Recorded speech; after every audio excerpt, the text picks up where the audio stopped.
हाँ जी, एक चीज आपके मन से बहुत समय से परेशान हो पहली बात तो तुमने ब्रह्मचर्य का नाश कर दिया, इसलिए तुम्हारी स्मृति शक्ति बहुत कमजोर हो रही, तुम्हारी हिम्मत बहुत कमजोर हो रही।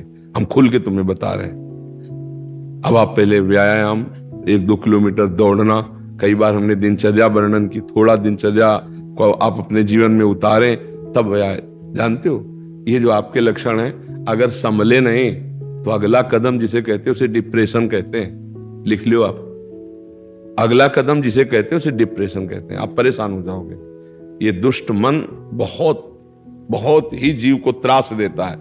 इसको संभाल लो, सब संभल जाएगा। इसको नहीं संभाला सब बिगड़। इसके संभालने की सामर्थ्य सिर्फ नाम जप में है। साधन को हरि मन तो चंचल सबंते, या को कौन उपाय, साधन को हरि भजन है कै सत्संग सहाय। इसकी साधना तो नाम जप है और सत्संग इसकी सहायता करता है। तो सत्संग सुनो, नाम जप करो और उत्साहित हो जाओ।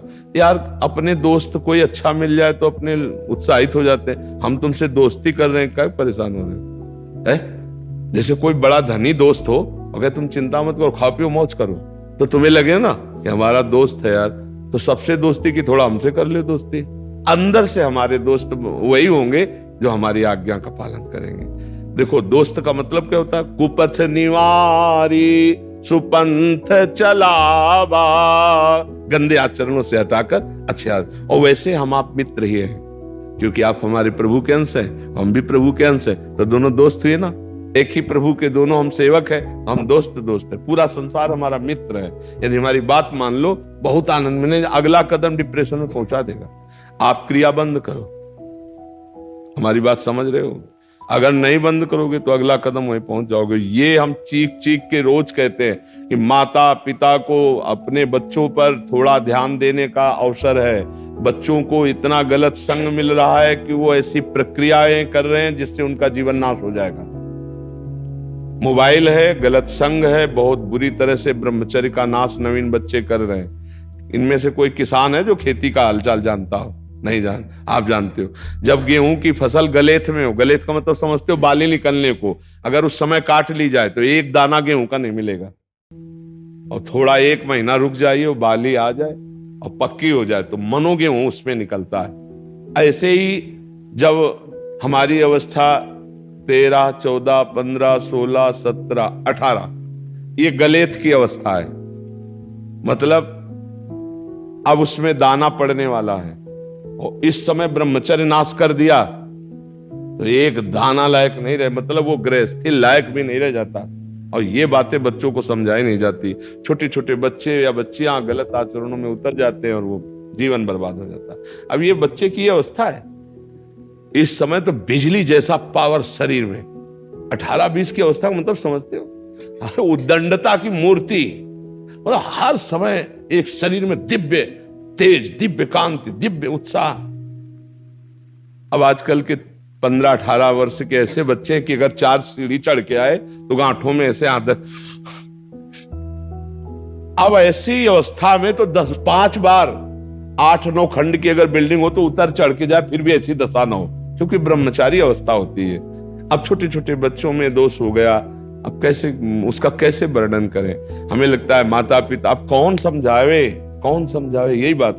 टीचर आधुनिकता समझा रहे हैं, डॉक्टर उसको सपोर्ट दे रहे हैं कि आप अगर ऐसी शस्त्रक्रिया आदि करते हैं तो आपका स्वास्थ्य बढ़िया रहेगा। फिल्में, वेब सीरीज, यही तो है ना इनके गुरु।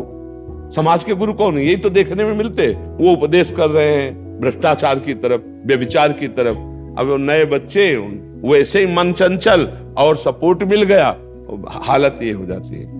ये तो कहो परमार्थ का थोड़ा सा कुछ समझ रहा है तो इसको लग रहा है मैं गलत हूं, यहां कह रहा है, नहीं तो ये समझने के लायक ही नहीं। अब ऐसी स्थिति में इनको दोस्त क्या मिलेंगे?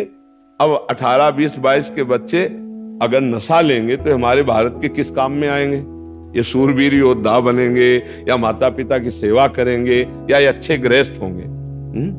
आजकल नौजवान बच्चे जो है ना बहुत गलत मार्ग में जा रहे हैं। इसलिए हमें लगता है माता पिता परिवार के सदस्यों को अपने देश के लिए, बच्चों के भविष्य को सुधारने के लिए थोड़ा मित्रता का व्यवहार करके उनको समझाएं कि ब्रह्मचर्य क्या है, चरित्र क्या है, खान पान क्या है, व्यसन क्या तुम्हारी दुर्गति कर देंगे। पर अब फुर्सत ही नहीं माता पिता को अपने ही मनोरंजन से तो बच्चों को कब समय दें, वो बैठ के बताएं। नहीं तो देखो ये अवस्था इसकी ऐसी है, दयनीय अवस्था आ जाए बच्चे की। इस समय इसका विकास होना चाहिए माइंड का, अच्छे अच्छे शास्त्रीय ज्ञान, आधुनिक ज्ञान, उत्साह, एक दिनचर्या, एक तेज। वो ऐसे बुझा बैठा है जिसे 10 बच्चे का बाप हो। क्यों?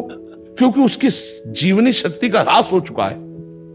आजकल नए बच्चों को देखो ना, वो इतने खुद टेंशन, इनको क्या टेंशन, अब बोलो क्या है टेंशन? ये टेंशन की अवस्था है। इस समय तो आनंद की अवस्था है कि अच्छे अच्छे क्रीड़ाओं में भाग लेना, विद्या अध्ययन करना, परिवार को सुख देने वाले विचार करना। आगे मुझे अब ये क्या सोचेगा आगे मुझे कहां जाना है? ना अध्यात्म और ना लौकिक पढ़ाई। अब इसके जीवन को कौन समझ पा रहा है कि आगे चलकर इसका जीवन कितना खतरे में हो जाएगा। अगर इसको कुसंग मिल गया तो अभी व्यसन में उतर जाएगा, नशे में उतर गया, जीवन पर। प्रायः ऐसा बच्चे, जो धनी बच्चे हैं, प्रायः इसी में उतर रहे हैं। यही प्रार्थना सबसे है कि हमारा अध्यात्म का ज्ञान नहीं होगा तब तक हम लोगों का जीवन कूड़ा ही बना रहेगा। अध्यात्म विकास देता है जीवन को, ये विकसित होने की अवस्था। बच्चा बहुत दुर्लभ मनुष्य शरीर है, आप सुधार लो, ठीक है ना। और कभी आपको कोई भी परेशानी लगे आप हमसे बताना करके। दोस्ती का मतलब जानते हो क्या होता है? अपने दोस्त से बात कर। अच्छा, यहाँ कोई फीस तो लगती नहीं। थोड़ा ये जरूर है कि जगह बहुत छोटी है तो कम लोग आते हैं, तो ज्यादा देर बैठ नहीं पाते, इसलिए 2-3 बैच में बहुत 75-80 लोग हो पाते हैं। और आने को तो हजारों लोग तैयार है एक आंटी को बैठने के लिए। तो कभी ऐसा हो सकता है कि आपको मना हो जाए तो फिर दोबारा प्रयास कर लिया। कम लोगों के कारण ऐसा होता है। आनंदित रहो, थोड़ा प्रसन्न रहो, थोड़ा सुबह 1-2 किलोमीटर दौड़ो, व्यायाम करो, एकदम चंगे, दिमाग प्रसन्न रखो एकदम। बच्चा कुछ नहीं, जिसके साथ भगवान है क्या बाल बांका हो सकता है। मस्त रहो। पढ़ाई पढ़ते हो कुछ? क्या में पढ़ रहे हो? कॉलेज चल रहा है। कॉलेज, हाँ। अब हम तो बच्चा ज्यादा पढ़ाई नहीं पढ़े इसलिए ज्यादा जानते रहे, तो खूब अच्छे से पढ़ाई ही भजन है इस समय। ये भी समझो, थोड़ी देर राधा राधा नाम जप कर लो और अच्छी पढ़ाई करो। माता पिता है, पैर छूते हो रोज?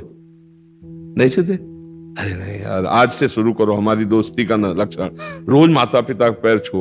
अगर कहते ये नया काम कैसे शुरू किया, एक हमारे दोस्त हैं उन्होंने कहा कि ऐसा किया करो, पक्का बुद्धि शुद्ध हो जाएगी। बच्चा मातृदेव हो, पितृदेव हो, साक्षात भगवान बैठे माता पिता के रूप। कभी उनका अपमान मत करना। छुओगे पैर? पक्का वादा? हाँ, बढ़िया। कभी वो कटु वचन कहें तो उनको पलट कर जवाब मत देना, ठीक है? आगे देखते जाओ, हमारा दोस्त बनोगे तो फिर आगे बढ़ते चले जाओ।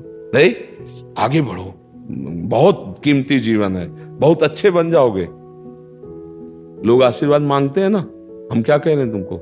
बहुत अच्छे बन जाओगे यदि बात मान लोगे तो। अब बात ना मानोगे तो फिर हमारा बस ही नहीं। अब आप अच्छे बन करके चलो, ठीक है?